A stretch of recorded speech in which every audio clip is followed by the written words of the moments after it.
Cash flowing without cash. Let me tell you, there are three major ways to do it. One's called conditional contract to sale, one's called special provisions, and one's called subject to. So let's dive a little bit deeper into what these three aspects are. Conditional contract to sale is when you are doing seller finance or lease options. This is when you as a buyer or as a seller come together with the opposite party and say, hey, how about we make an agreement between the two of us? This is how the old school way was done. This is when, colonial times, they were giving pigs for, being able to buy a house, or they were building a house and paying them over time on some fashion. But that is the old school way of doing it. Now, with seller finance in today's age, you're looking at something where you're paying maybe something better than you would at a traditional loan office. Maybe not 30 years, maybe less. Maybe you're not paying, an interest rate as high. There are so many different aspects, but you get to determine what is best suited for you. Make money while you're selling your property. Instead of just selling it for $100,000, how about you sell it for $100,000 at 4, 5, 6% interest? Now you're making money on it. What's the worst that can happen? The buyer stops paying on it? Oftentimes, these are professionals, not tenants. These are professional investors. If they haven't paid on it, if they start defaulting, this often is, it puts your property in a better position. On the buyer side, it's such a benefit because if you're not able to qualify for those loans for some odd reason, oftentimes it's an investor getting multiple properties. This is a power tool because now you don't have to go to a traditional office and try and get more and more mortgages. You can create a deal with the seller. Now, sellers, this is an important factor for you because you get to call the shots too. Instead of selling your property outright and getting that list price, you can make because they've improved it maybe, or you get to resell it now that they have no longer participated in that contract. So what's the loss? It's a win-win situation.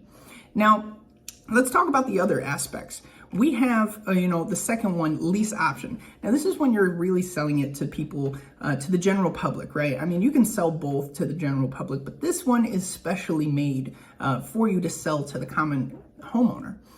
This is saying, hey, you're going to rent to me for a certain amount of time. Let's say 3 years. That's pretty often the case. You're going to rent to me for 3 years. At the end of the 3 years, you have to be ready to buy this home, or you'll either have to get out or we're going to make a new agreement. Okay. And, it's your choice from there. Great option too, guys, because what's the worry? You're renting it out, you're making money on your property, and most likely you're going to end up selling it, to that same person. You're probably making money instead of just selling it for that list price. It's a great profit benefit. Now let's talk about the next section. Let's talk about subject to. What is subject to? As a buyer, or mainly investors, you find a property that has a mortgage on it. The seller wants to sell and no longer wants to take care of that mortgage. You can do what are called wraparound mortgages, where essentially you're paying the seller to pay the mortgage office. You can talk to the mortgage office directly and be able to work out a deal with them to be able to now step in place of that current owner and take the property. Oftentimes, these are a great option because you're getting crazy low interest rates. I've seen people do this where they're getting 2-3% interest rates from back when COVID was happening. It's a great option, guys. Now let's talk about the other aspects of creative finance. Let's talk about special provisions. I kind of touched on it a little bit back in the day, colonial times. People were trading pigs. This is like bartering, right? People were selling boats. There was a person not too long ago that sold a house with cryptocurrency. They traded Bitcoin for a house. It was incredible. But this is that section where you would do that. Now, there are really three main types of finances, right?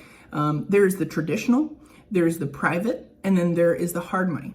Now, oftentimes, seller finance and things where you're working directly with the seller is going to be considered private because they are still a bank to you, in a sense. If you are a buyer, they are still a bank owning that property. And once you pay them off, you own that property outright. Now, both sides have benefits from creative financing, and I definitely push you guys to learn more about it because you can get so many more deals done in your favor, whether you're a seller or buyer, if you just understand some basic concepts of what creative financing are.